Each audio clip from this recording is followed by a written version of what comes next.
Welcome to Journey at Zero Zeros. So today with us we have Carlson. Carlson is born in Malaysia in year 2001. He studied American Digi Transfer Program in Taylor University, and during COVID he started a podcast called Malaysians after high school, and he's currently studying philosophy in University of Alberta, Canada. So Carlson, is there anything else that you would like to add on? No, sounds perfect to me. Okay, perfect. So whenever I read your background and all this, I think the first thing that come into mind is, why did you choose to study philosophy? That's like a very interesting subject, and especially rare thing from someone that come from Malaysia. Yeah. Okay. Now you mentioned this, I will add on to the background. So, Okay. when I was in ADP, I actually studied computer science as my major, and then I transferred to University of Alberta into a Bachelor of Science majoring in computer science, and then I just didn't like it. Oh, okay. Yeah, when I was back in Taylor's, somehow I liked the coding courses a lot because they're really hands-on, really practical. So I just sort of assumed that computer science is like that, and I think I like it. And then when I got to University of Alberta, I took computer science courses there, and there were some courses that were like a little bit more theoretical. There's some that were closer to the maths than like practical coding. And eventually, I just got to the point where I didn't even like coding anymore. So I was like, this is, and I'm one of those guys where if I don't like something, I really can't. It's really, really difficult for me to put effort into it. Mm-hmm. So eventually, I just decided, okay, I have to do something about this. So when I was in Taylor's University of Alberta, I was majoring in computer science, but I was minoring in philosophy already. I took one introductory course in philosophy in Taylor's, and I think I liked it.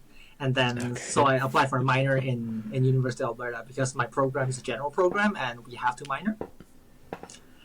Yeah, so I minored in philosophy. I was taking philosophy courses side by side with the computer science courses, and I hated the computer science courses, but I pretty much enjoyed all the philosophy courses. So eventually I just decided, you know what, I'm just going to switch majors. I'm going to give up on computer science. I'm going to go into philosophy, and it doesn't delay my graduation at all.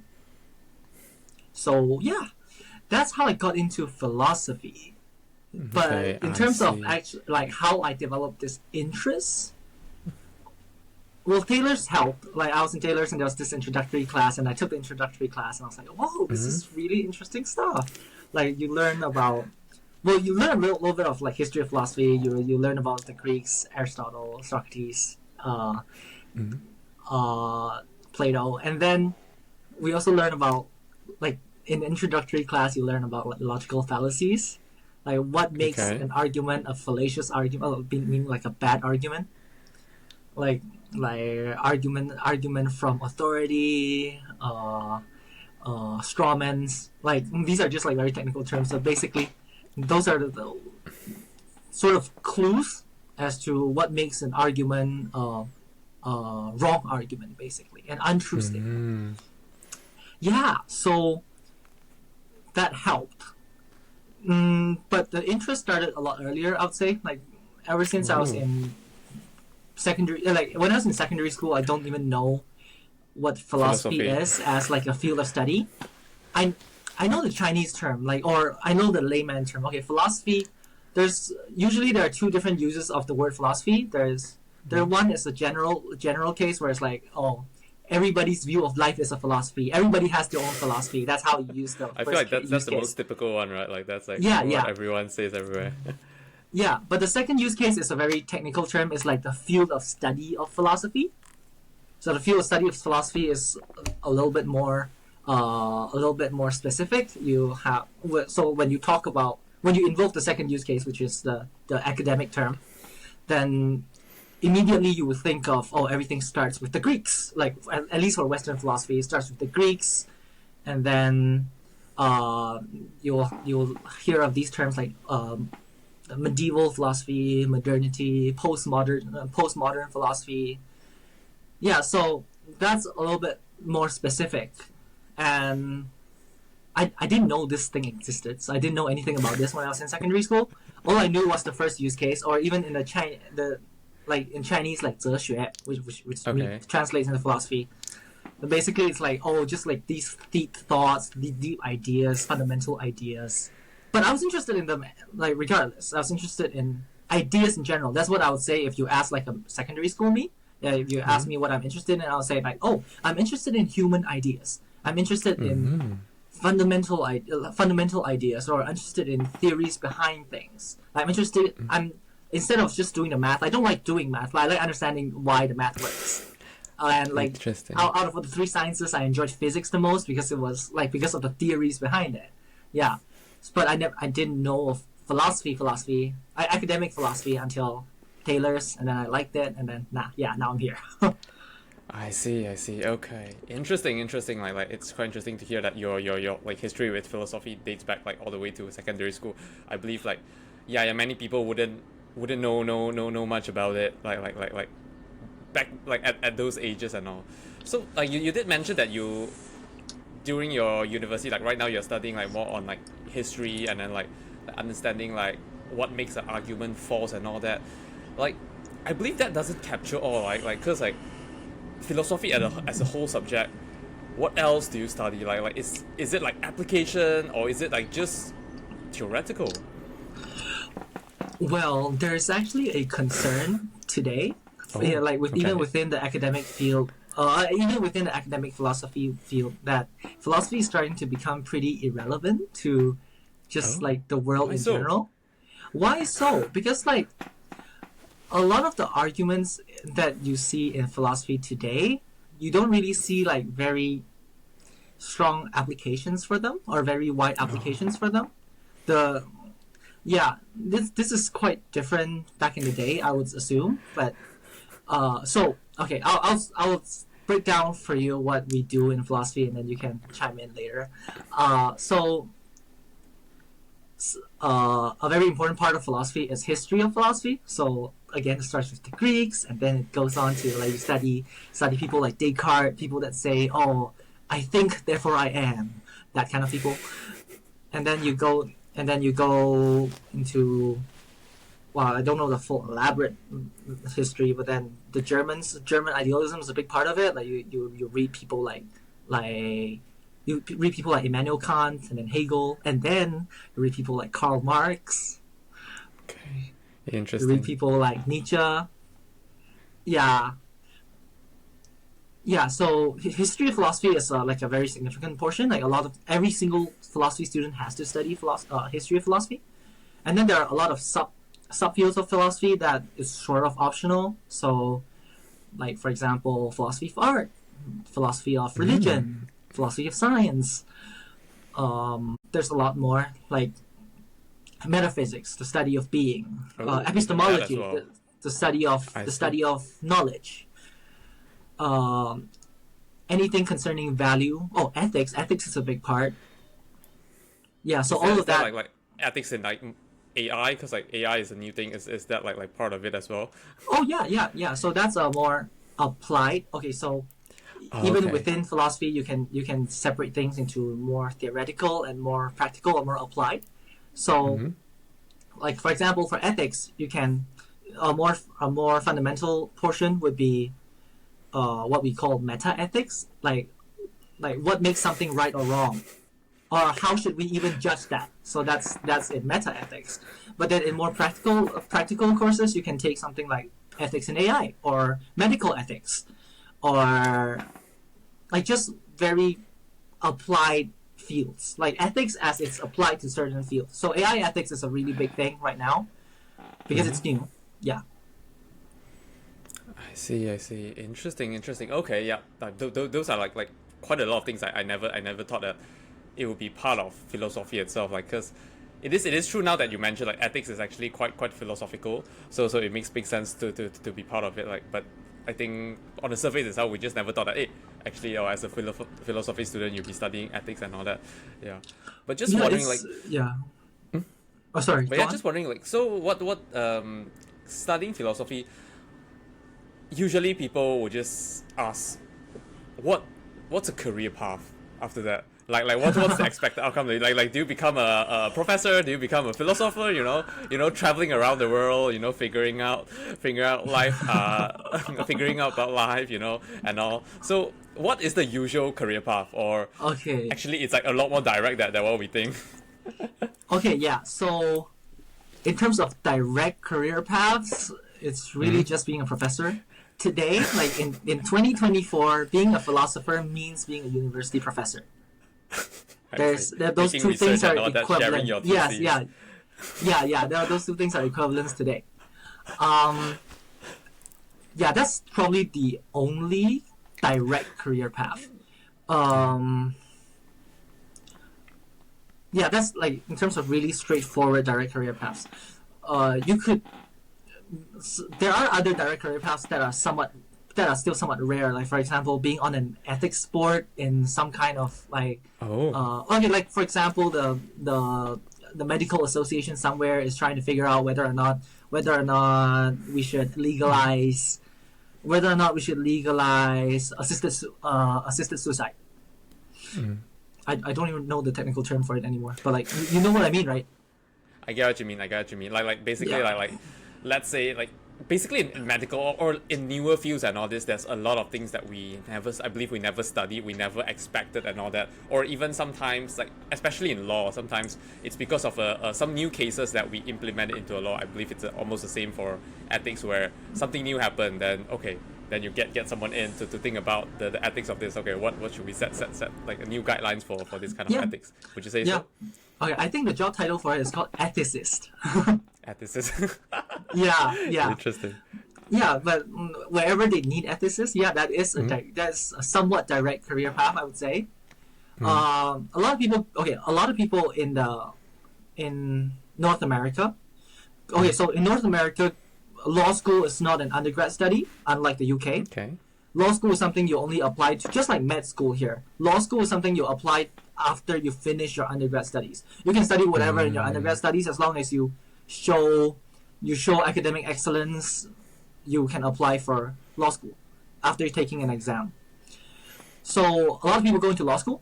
A lot of people that study philosophy go into law school, and even if they don't go into law school, some would go into like policy making.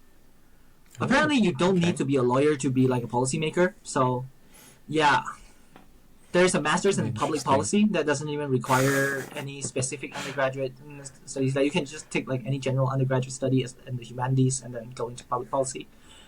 Yeah, so Interesting. that's also a career path. But as I said, like the only really straightforward one, like what is a philosopher? A philosopher is a university professor in philosophy. I see. Okay. But yeah, like at this point in your life, have you already like thought of what's your next steps after you graduate? Because I remember hearing that you said that you're gonna graduate. I think you'll be graduating later this year, even though like Yeah. the Yeah. the ceremony will be next year. So have you thought about that? What's your plan for the future? Well, that's something that I actually have been trying to figure out for the past year. I would say I have an Interesting. answer for now, but still short term as a short term answer. It's not like a set career path. Like I'll be going back to Malaysia. I miss home. I want to go back, and I will have a company set up for doing like media. Like my media is a really broad term, like photography, videography, and like design for businesses. I see. Okay, that's nice. And like social media content for businesses as well. Yeah, I don't even know what you call this kind of thing. A media firm. I don't know, but like yeah, I get Yeah, what you mean. Okay. yeah. It might seem like a big leap for you. I'll try to fill you in. So like I've been a photographer for. I've been doing photography since I was 14 in secondary school, and I would say I'm pretty decent at it. And I self-study design for a long time as well. So I've been doing like photo and design quite a bit, like sometimes as gigs, sometimes as freelance jobs, sometimes just for fun, sometimes as volunteer projects. Like right now in Canada, I don't do photography jobs, but I take photos at my church a lot. Okay. Yeah, so I see. so I have skill sets there as well. So like I'll be using those for at least for the next 2 years. I would say probably I already have a business partner, and Oh, yeah. So this is already like okay. pretty set in stone. I Uh, see, I see. yeah. And Okay. while I'm back home, I would take like an online master's program in theological studies, Christian theological studies. Oh, Yeah, so okay. that's also something that I'm really interested in. I haven't really given up on like pursuing further studies in philosophy, but that's for a later time. Like right now, I'll I just see. chill a little bit back home. Yeah. Okay, okay, interesting. But yeah, I remember mentioned that you really miss your family and all that because right now you're in Canada and all that. So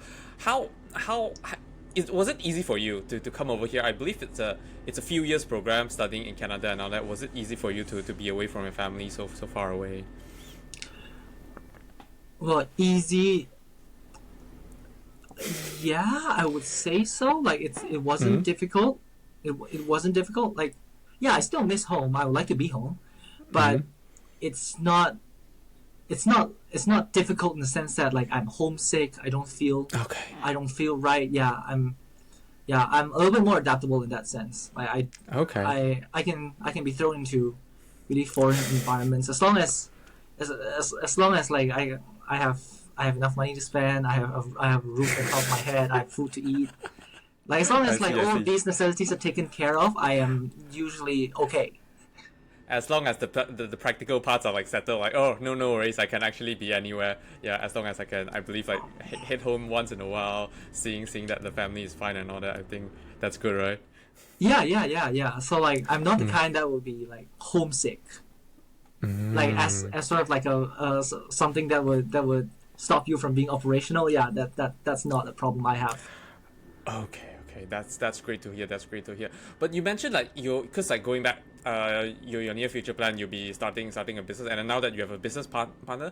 how can you tell us more about like how that works? Because the common mindset, with starting a company and all that, it would require some amount of capital and all that, and then definitely it's not easy to source your first few clients and all that. Perhaps maybe you already have deep connection and all that, and we didn't know about it. But just can you go through it? How is that working out?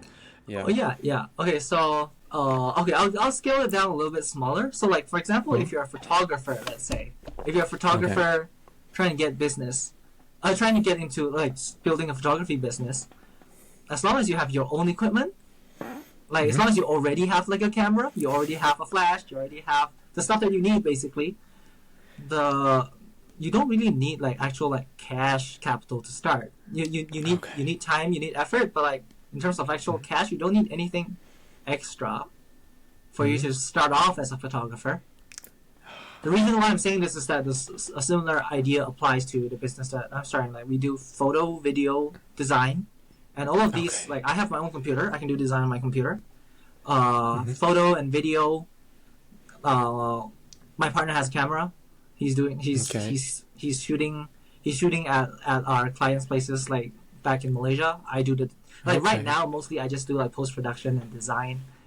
I see. So right So now you're yeah, already remotely like operating this yeah. business together as well. I see. Yes. In terms of clients, yeah, that's somewhat difficult. Like when I was doing photography, when I was freelancing as photographer a Hmm. couple years ago, when I was still in Taylor's, Hmm. it wasn't easy. Like it was just like a lot of reaching out, like on Instagram, have like posting on Instagram and then reaching out, joining events, and then somebody will introduce a job somewhere somehow. So like a lot of it still depends on luck, but that luck also is built on like me actually reaching Yes. out in the first Yes. place. Yeah. Mm. But for my current business, like fortunately, my partner has found some clients from his father's connections.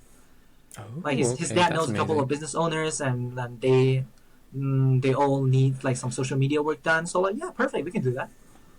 I see. I see. Okay. Okay. Very interesting. Okay. Can you tell us definitely I'm not sure what maybe it might be different for everyone's case, but coming out of university, it's pretty much usually it means that we are going independent. So like we'll be surviving, starting our own career, and then we'll be feeding like sustaining on our own self. Yeah. How are you feeling about it? Are you well prepared for that? Like, and how is this business preparing you for that and all that? Well, well prepared in terms of like fully living on my own. I suppose I'm not there, but the good thing is that like I'm moving back with my parents, so I don't need to pay rent, and Yes. most of the I think food that's expenses one of are the done. best So part about like yeah, most so of us in Asia. yeah. So there's a lot less cost. So like all of the profit that comes into the business would just either be profit or be invested back into the business for like equipment and stuff. Okay, So I see. as of right now, I feel like the plan is okay. It's looking fine. It's looking just fine for now. So I'm not too worried about it. I don't have too many worries going on like for this as of right now. I see, I see. Amazing, amazing. Okay, okay, interesting. So it seems like you are like a lot from the conversation that we had just now. It seems like you're quite generally quite positive, optimistic about your life and all this. Would you agree? Yeah. So Yeah. If you like, I think that's part of my personality. Like, I don't know what model you want to go by. If you want to go by like uh, uh, if you want to go by like for example like the oh my god like the 16 personality thing. I don't the Myers Briggs okay, yeah. Myers-Briggs I thing. think I get what you mean. Like Yeah. INTJ and all that. Like those. Yeah, I am like in terms of J or P, I'm P. So, like I don't really think too much about it. It's just like okay, like it's just whatever comes. I see. Yeah. Okay. Yeah, yeah. I wanted to go with another model, but I forgot the technical term, so like forget it. But basically, Okay, no I'm worries. pretty low in I'm pretty low in like if you go by the Big Five model, I don't even remember the technical terms. But like I don't, I'm generally pretty low in the dimension of negative emotion. Like I don't really have a lot of like anticipatory anxiety. Like Amazing. most people suffer from that. Like when they think of something, when they're anticipating something that's new, something that's foreign, they would be anxious about it. For me, I like not really. It's like as long as I get whatever I need prepared. Yeah, sure, fine. Whatever comes. Like I don't overthink too much about it. I remember like even before I came to Canada, people were asking me all the time like, "Oh, how do you feel about it? How do you feel about coming to Canada? How do you feel about going to Canada? It's such a far place. And you're gonna be all alone." I'll be like, whatever. Are you excited? No, I'm not. I'm not particularly excited. But are you scared? No, I'm not scared. It's just like, yeah, like whatever comes. I see. Interesting. I would love, if I'm able to learn, I would love to learn this like whole mindset from you because personally, I'm someone that definitely when you think about the future, when there's uncertainty and all that, it does give me a bit of anxiety. I do tend to overthink and all that. So that's why when I heard that, I was like, oh my god, I do wish that I have this mindset from you. I think it will benefit me a lot. Yeah. But yeah, just wondering. So even though you have this like amazing optimistic mindset, I believe somehow you have been through some kind of struggles. Do you have what's the biggest struggle over the past year? Well, you mentioned how you used the word amazing for this. Well, every single personality trait has its own pros and cons. So like obviously there's also the like I will be more at risk of under preparing for something than you are, obviously, because you think a lot more about it than I do. But like the struggle for the past year, I've been thinking about this actually ever since you like I knew that you were gonna ask me this question anyway, right? I see. Okay. Yeah. Has it been a struggle for you to like figure out because like most things for you is just like quite positive about it. Like I did have positive outcome for most of it. Well, struggle not in the sense that it's gonna be suffering, but struggle in the sense that I actually have to work on it. Okay. Well, I think I struggle quite a bit to. Well, figuring out I wanted to do that business was a little bit of a struggle, and then Oh. I think I was pretty fortunate because like my business partner reached out to me, and I was like, great idea, I'll just do it. Like because like I actually was having some trouble exactly pinpointing what I want to do in the future. So that like my business partner's proposal came, and I was like, okay, cool. So I'm at least 1 to 2 years down the line set. But like in general, I think I have a struggle of having too many interests. I'm not sure if this is something that you've ever heard of. Like basically, Share more about it. yeah, like I'm interested in too many things. So like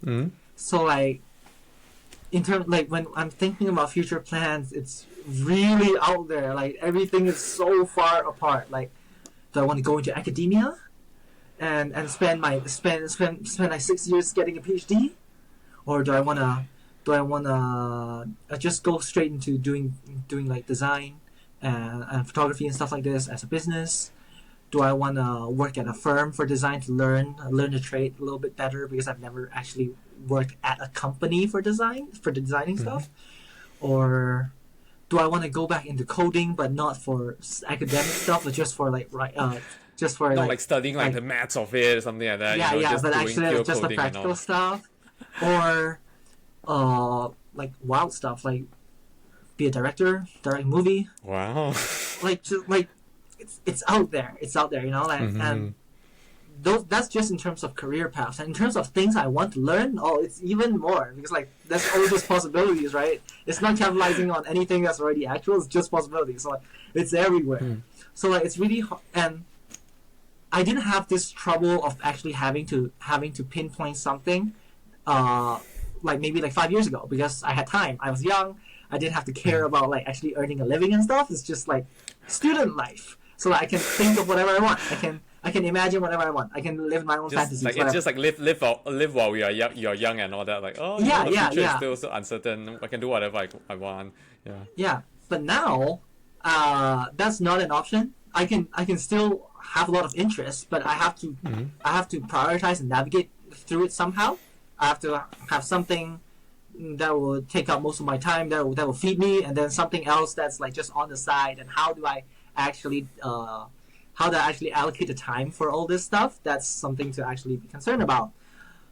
So yeah, that is a struggle, I would say. Like for me personally, that is a struggle, and it's something that doesn't really have a really definite answer yet. But at least for the next 2 years, I already have a business set up, and I have a business partner. Okay, and one thing that's really nice about this is that when I have somebody else that I have to be, when there's somebody else's interests that I have to be taking care of and taking into account of, then I'm way more practical as a person. I'm way more concrete and like unified as a human being. I see. Because once there's somebody that's involved, like you made a promise, you'll be like, okay, Yeah. let's now be kind of more fixed on this path itself. Exactly. Yeah, because like usually I'll be torn apart by interest, by whims, by just what I'm feeling at the very moment.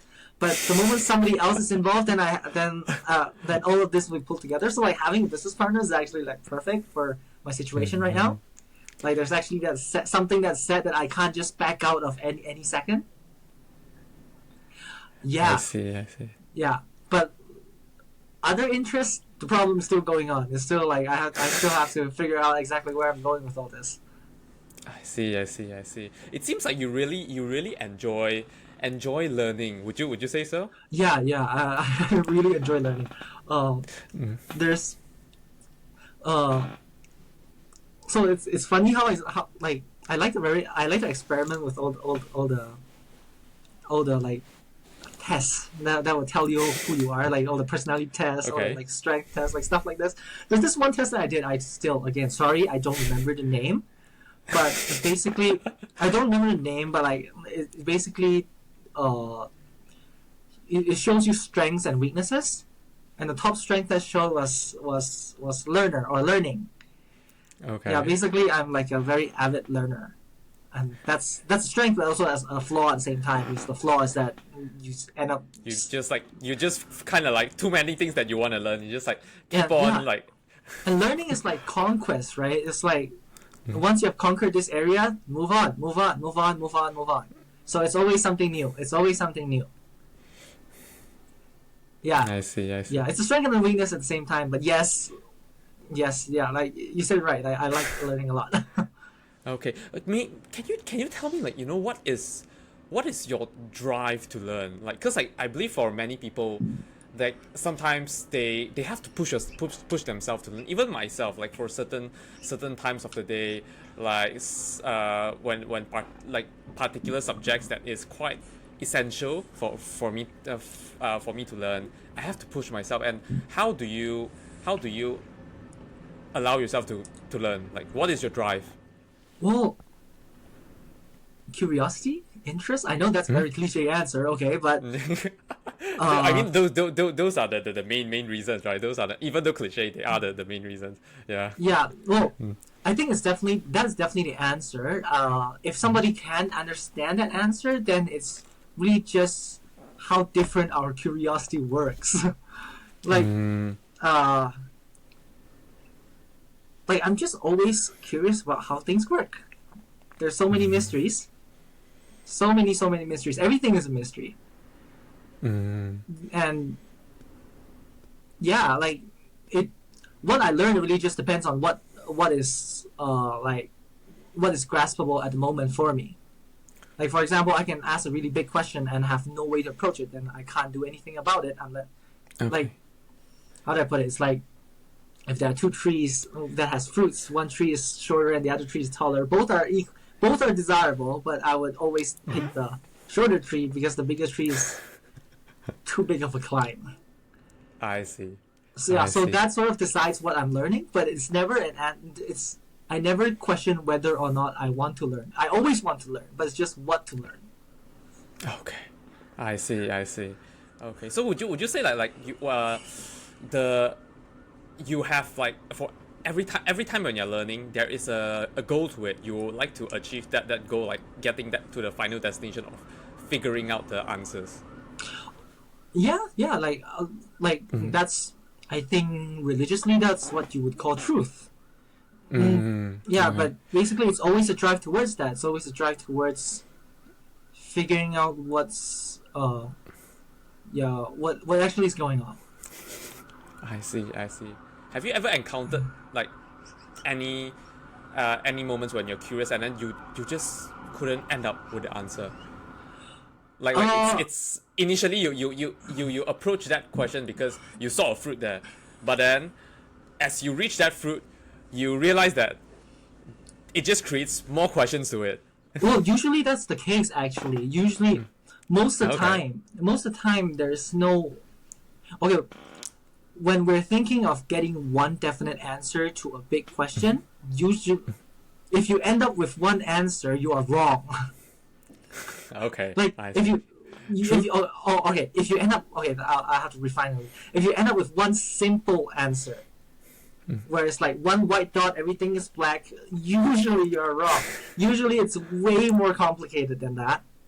But at the end of the day, it's like when you pick a question, you survey all of human answers to it, you would realize there are some answers that are closer to it than not. But then each answer will still have its own flaws, but it's not an equal playing field. It's still like a path forward. There's still a path forward.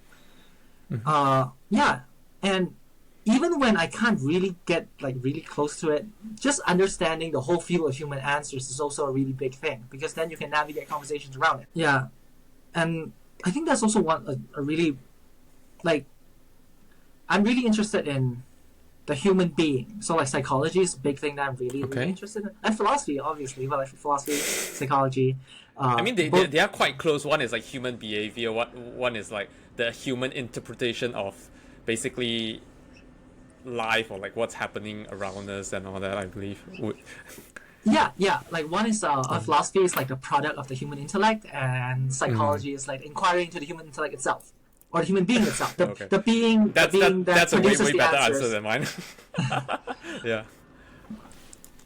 Yeah, and it's the human being is infinitely mysterious. You never really get one answer into like what is the human being? What's the human being supposed to do? Purpose? Purpose of life? Some people ask that question. How do you even try to get to one definite universal answer? Okay, I think that's a better way to refine my answer. Like especially for human questions, a lot of people can settle with one answer, but that's settling. There's no way you can get to one definite universal answer where it's applicable to everybody at all times, no matter what. I think that is yeah, that's a little bit too much. I see. That is amazing.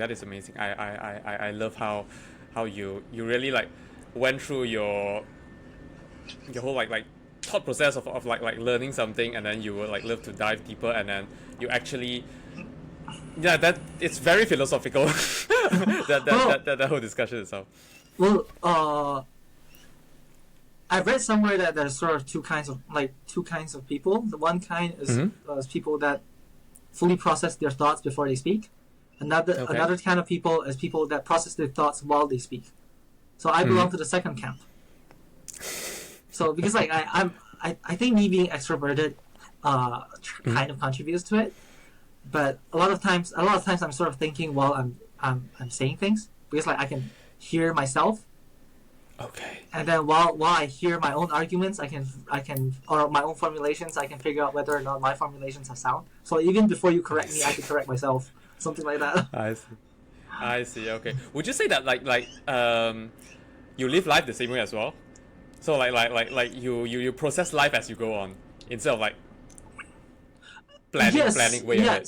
Yes, but for life, I think it's inevitable for you to do the second thing. Like it depends on how much you plan, but you can never say that, okay, I'm gonna have it fully planned out and then execute. There's no way that's gonna work. True. So for life, I think it has to be a certain amount of the do while you go, like do while you're on your journey kind of thing. Being like a lot more adaptable to uncertainties that comes onto our way and all that. Yeah, sorry, what's the word you use? Being more adaptable. Yeah. Or I would even say like being trained to anticipate uncertainty. Okay. If you're like if you have a plan and then you're just like praying that nothing wrong happens, then the moment something happens, you're still gonna be like, screw that. So that's already like a bad response to it, instead of like actually like anticipating uncertainties. So that way, like, because uncertainties are gonna happen. So like the moment something happens, like, okay, yeah, let's just deal with it. That's how I would put it. Okay. Just wondering, what is your biggest achievement to this day? Something that you're most proud of. Something I'm most proud of. Doesn't have to be big. As long as you're proud about it. That's something I keep on emphasizing to people, because like whenever people think of achievement and all that, they could be thinking like on the scale of like, you know, getting an Oscar or something, but not really. Like I think like as long as internally we think of it as something that we are truly proud of, that is a great achievement. But yeah, like just wondering what's yours. Well, actual achievement. So let's see. I think one thing. Okay, if I change the question a little bit, if I were to speak of one thing that I never knew I needed necessarily when I was in secondary school, but now I could do without. I cannot do without. It would be belief in God. Like that's for sure. That's one thing that really just changed everything. Yeah. Tell us about what was the process like? Why did you like this change into believing in God and all that, and how that have changed you? Okay. First question: Are you yourself religious? I wouldn't say I'm religious. Yeah, but I'm Okay. always interested to hear about like stories. Right.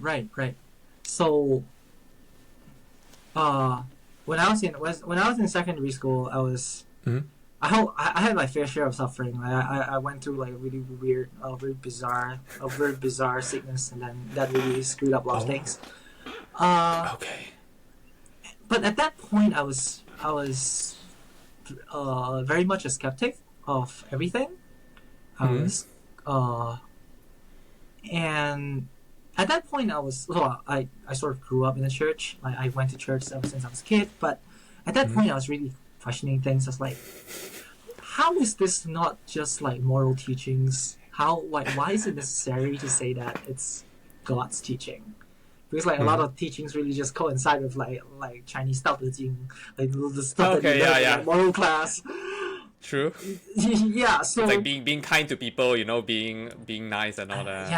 yeah, being loving, Mm. like stuff like that. So at that point, I was pretty skeptical, and then Mm-hmm. uh, and then while I was going through that bunch of suffering, like Mm-hmm. I don't want to say it as if it's like a big deal and for people to sympathize with me. Like that's not my Mm-hmm. point, but like for me personally, that was what I was going through, and that's what I believe I was going through. Like Okay. I and well, to put it shortly is that I had a I had a like supernatural encounter with God. Like supernatural in the sense Okay. that it's not something that's easily explainable. Even if you put it on paper, people will just say, "Ah, it's just hallucination or whatever." And then, but I had a supernatural encounter with God. But that's what changed things. But I think Mm. I'll elaborate more on what that did for me instead of the actual Sure. event itself. I had a really huge existential crisis back in secondary school about like what's the point of life. Okay. My questions go like this: if life is inevitably suffering, and I did not even choose to be here in the first place, right? Like none of us chose to be Mm. here. Our parents sent us Yeah, yeah. here. It's not our choice to be to do. Like no one asked whether we want to be born, right? Yeah, and more, even if I universalize it even more, some people were born as accidents, Oh, and okay. some people were born even unwanted even. So True. this is just this is a bunch of like unwanted suffering. And what's the point of life? I couldn't have an answer back then. And then uh, later on, when I really, really firmly believe, oh, there is a God, and there is specifically the Christian God Mm. that's personal, that Mm. loves us and not us as humanity, but every single one of us individually, and has a Mm. purpose. Okay, I think that's where something clicked. It's like, okay, life without God simply doesn't make sense. If you want to be reasonable about it, like most people live life without actually having to be rational about it. Humans aren't rational creatures to begin with. Like you don't choose what you desire, you don't choose what you're True. interested in. All of this is Mm. just like instincts, and your drive to survive. Like who even like it's not necessarily rational. It doesn't have to be. Mm. But for me back then, I was thinking really rationally. I was saying, okay, life without God, or life without at least a recognition of God, doesn't Mm. make sense at all. Because at any given moment, I could just choose to quit. and and the fact that while most of the world, while not claiming to be religious, like countries themselves, states themselves don't claim to be religious most of the time, still Mm. recognize suicide as more or less a bad thing. Some treat it as illegal, but otherwise, at least people judge it as something that's not good.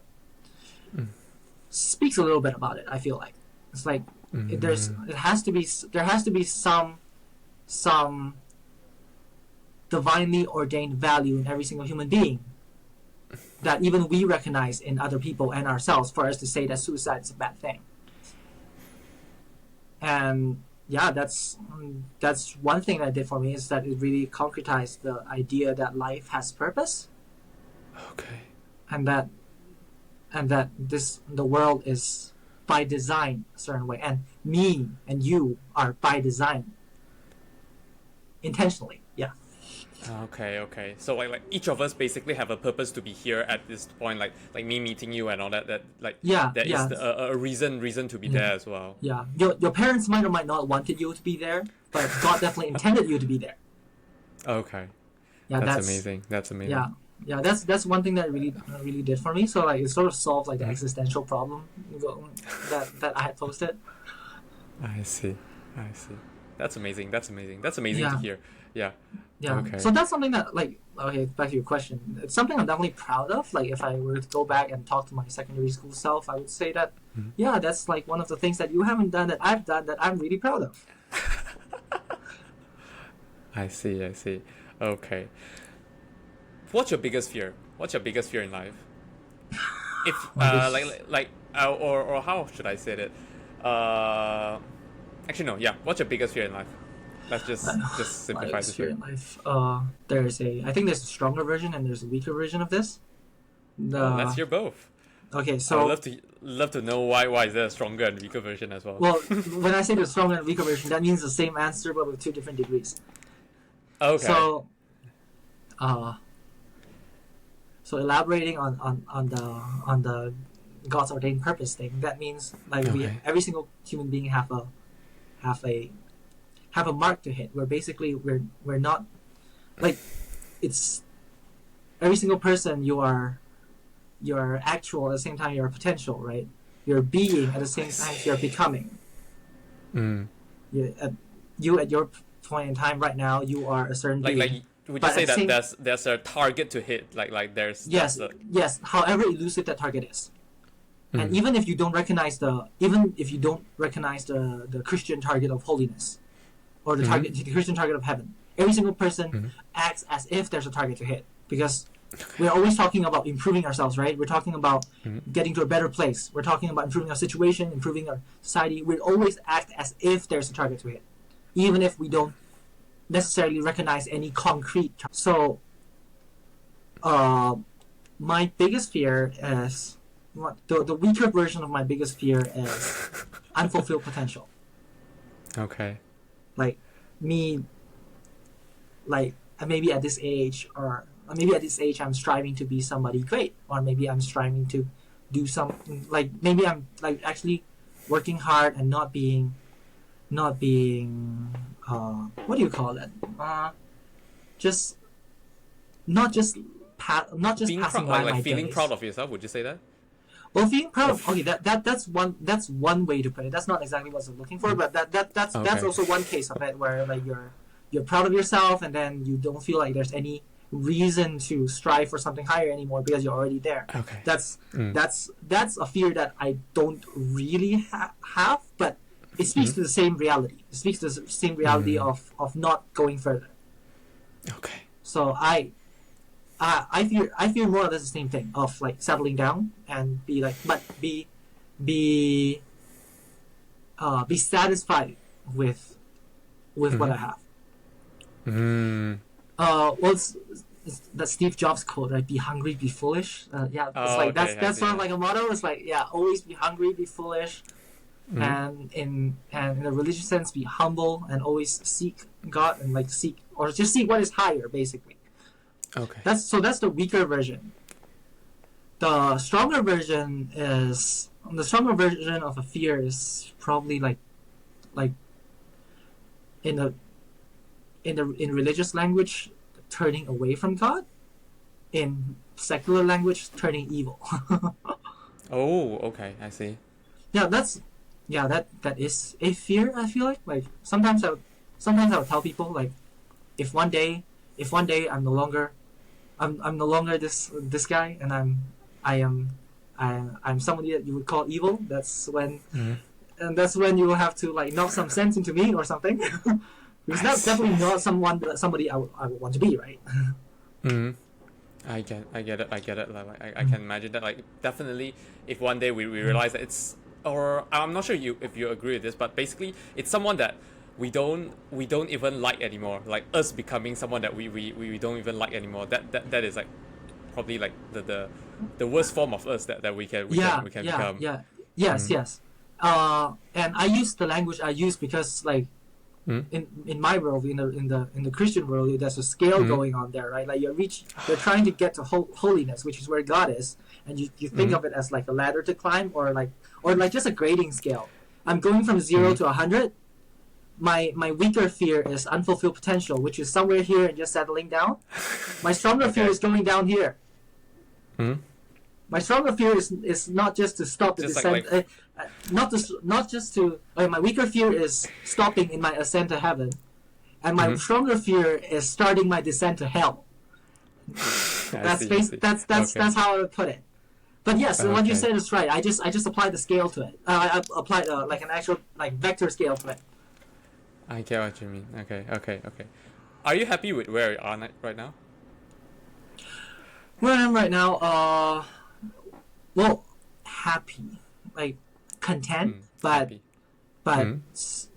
there's obviously a lot of things to improve, a lot of things to change. But yeah, content, grateful, extremely grateful for where I am. Yeah, that's how I put it. Like, I'm grateful for where I am. But there's still a lot of things to work on. There's still a lot of things to be transformed, a lot of things to improve. And it's funny how you asked this question, because like I'm almost right at a transition, right? I'm graduating in half a year, so we'll see. We'll see about that. I see. I believe this is one of the questions that will be constantly changing depending on like which stage we are, like what are we going through and all this. Yeah. But one thing I would always try to force myself to be is to be grateful. That's no matter where I am. That's something that shouldn't change for me.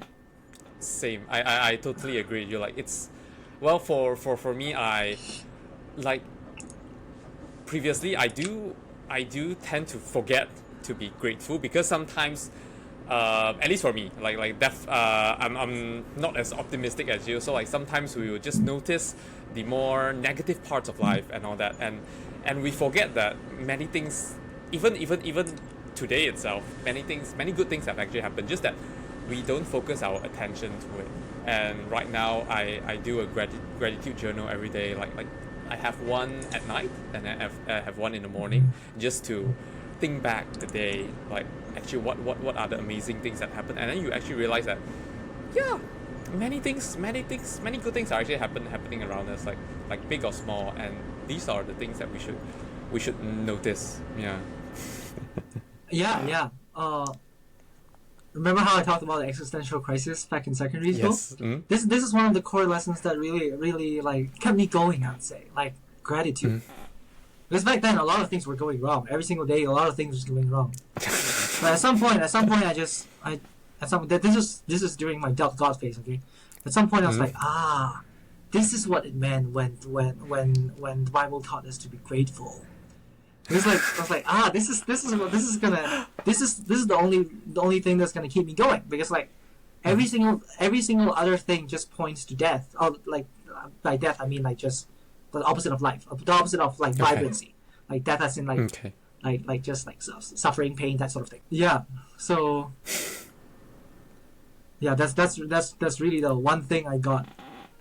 That's really one of the most important lessons I learned during that period. So that's something that I keep with myself. That's amazing. When you know, funny when you say I notice the good things.